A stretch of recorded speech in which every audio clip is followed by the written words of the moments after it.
Hello everyone, welcome back to my channel. আশা করছি আপনারা সকলেই ভালো আছেন আর আমরাও ভালো আছি। আজ হচ্ছে শুক্রবার আর এখন বাজে সকাল 8টা।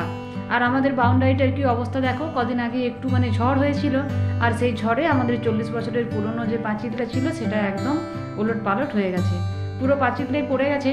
আর কদিন পরেই আমাদের পৈতে বাড়ি, সেই জন্য চেষ্টা করা হচ্ছে যে যতটা তাড়াতাড়ি সম্ভব যাতে প্রাচীরটা দেওয়া যায়।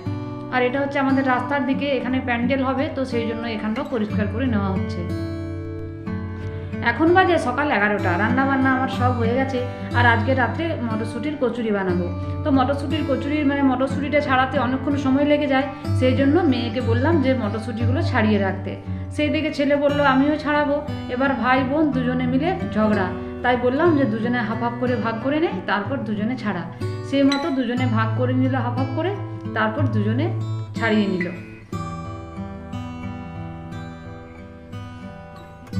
এখন হচ্ছে বিকেলবেলা, বিকেল 4টে বাজে। আমি এখন যাচ্ছি ধনেপাতা তুলতে। আমাদের উঠোনেরই একটা সাইডে খুব সুন্দর কচি কচি ধনেপাতা হয়েছে, তো সেখান থেকে আমি দুটো তুলে নিয়ে এলাম। তারপর আলুতে সিটি দিয়ে দিলাম। আলুতে সিটি দিয়ে আমি এবার ময়দাটা মেখে নিচ্ছি। ময়দাতে দিলাম 1 চামচ চিনি, আর দিলাম জোয়ান, আর দিলাম কালো জিরে, নুন, আর দিলাম তেল। এখানেও ছেলে এসে বায়না ধরেছে যে সে আটা মাখবে, ময়দাটা মাখবে, তো সেই জন্য ওকে একটুখানি আমি ঘাঁটতে দিলাম। তারপর আমি আবার মাখলাম। ময়দাটা মেখে আমি ঢাকা দিয়ে দিয়েছি। এবার আমি কড়াইশুঁটিগুলো বেটে নিচ্ছি। কড়াইশুঁটির মধ্যে আমি দিলাম আদা আর কাঁচা লঙ্কা, তারপর ভালো করে মিক্সিতে মেটে নিলাম। এবার আমি একটা ভাজা মশলা বানিয়ে নিচ্ছি। দিলাম গোটা ধনে, তারপর দিলাম জিরে, তারপর দিলাম লঙ্কা, তারপর জোয়ান, আর তারপর দিলাম মৌরি। সবগুলো একসঙ্গে ভালো করে ভেজে নিলাম। তারপর একটা প্লেটের মধ্যে তুলে নিলাম। এবার আমি আলুর দমটা বসিয়ে দিচ্ছি। আলুর দমের মধ্যে আমি যেমন করে করি আমরা প্রতিদিন, সেরকমভাবেই করছি। টমেটো দিলাম, তারপর আদা দিলাম, ধনে গুঁড়ো, জিরে গুঁড়ো, লঙ্কার গুঁড়ো, হলুদ গুঁড়ো, সব কিছু দিয়ে ভালো করে কষিয়ে নিচ্ছি। তারপর দিলাম কাঁচা লঙ্কা, আর তারপর দিলাম আমাদের বাগান থেকে তুলে নিয়ে আসা ধনেপাতা। সব কিছু দিয়ে ভালো করে আবার নাড়াচাড়া করে নিচ্ছি। তারপর দিয়ে দিলাম আলু, তারপর দিয়ে দিলাম একটুখানি কাশ্মীরি লঙ্কার গুঁড়ো, তারপর দিয়ে দিলাম জল, তারপর দিয়ে দিলাম পরিমাণ মতো নুন।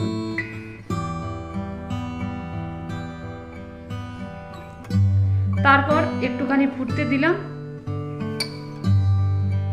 একটুখানি ফুটে যাওয়ার পর আমি একটু টেস্ট করে দেখে নিলাম এর সব কিছু ঠিকঠাক আছে কিনা। তারপর এর উপর ছড়িয়ে দিলাম ভাজা মশলা। আলুর দম রেডি হয়ে গেছে। এবার আমি কচুরির জন্য পুরটা তৈরি করে নিচ্ছি। মটরশুঁটিটা বাটা ছিল, আর সেই মটরশুঁটিটা আমি তেল গরম করে তার মধ্যে হিং আর জোয়ান ফোড়ন দিয়ে আমি এবার পুরটা তৈরি করে নিচ্ছি।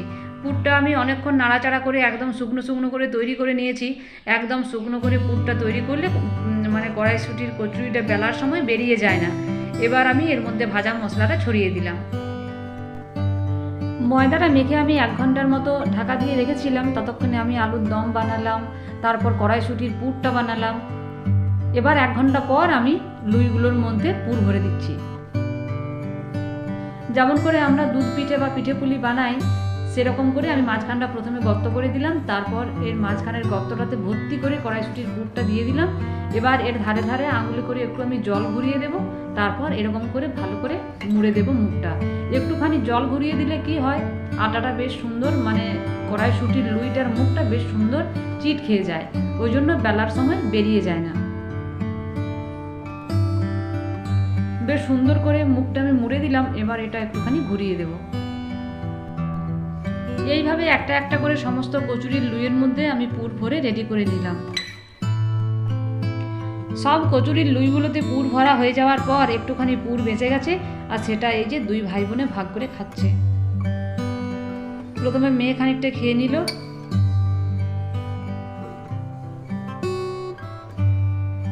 এবার ছেলে। এবার চলে এলাম রান্নাঘরে। কচুরিগুলো আমি বেলে নিচ্ছি। যে দিকটা আমি চিট খাইয়েছিলাম, কচুরির মুখটা আমি যে দিকটা বন্ধ করেছিলাম, সেই দিকটা নিচের দিকে দিয়ে আমি কচুরিগুলো বেলে নিচ্ছি।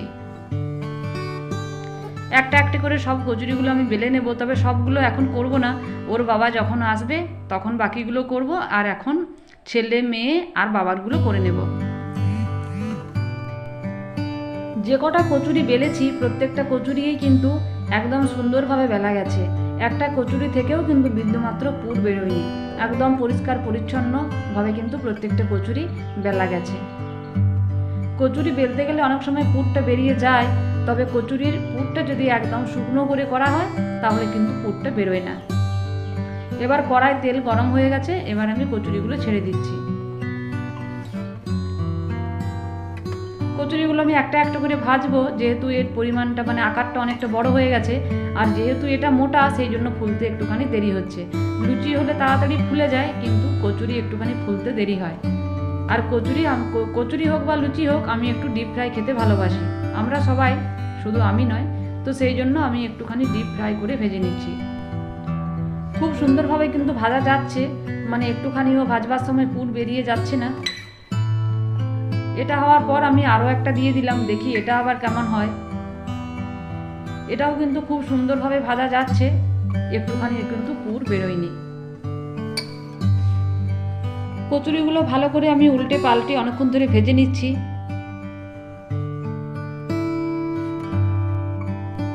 এবার আমি ওইটা তুলে নিয়ে আরও একটা দিয়ে দিলাম, এটাও কিন্তু খুব সুন্দরভাবে ভাজা যাচ্ছিল, কিন্তু এত পরিমাণে এটা ফুলে গেছে যে মাঝখানটা ফেটে হাওয়াটা বেরিয়ে গেল। যতগুলো কচুরি আমি এখন ভাজলাম প্রতিটা কচুরিই কিন্তু খুব সুন্দর ফুলেছে, একটা কচুরিও কিন্তু না ফোলা হয়নি, আর খেতেও হয়েছিল খুব সুন্দর। আমি ভিডিওটা করেছিলাম যে কচুরিটা ভেঙে ভেতরটা দেখানোর জন্য যে কতটা পর্যন্ত এর পুরটা ছড়িয়েছে, কিন্তু সেই ক্লিপটা আমি এডিট করার সময় খুঁজে পেলাম না। খুবই অস্বস্তি হচ্ছিল, ভিডিওটা ভয়েস ওভার করবার সময় মনে হচ্ছিল আমি এখনই একটা কচুরি ভেঙে দেখিয়ে দিই। তো যাই হোক বন্ধুরা, ভিডিওটা আমি আজকের মতো এখানেই শেষ করলাম। সকলেই ভালো থাকবেন, সুস্থ থাকবেন, আর ভিডিওটি ভালো লাগলে অবশ্যই চ্যানেলটিকে সাবস্ক্রাইব করে দেবেন।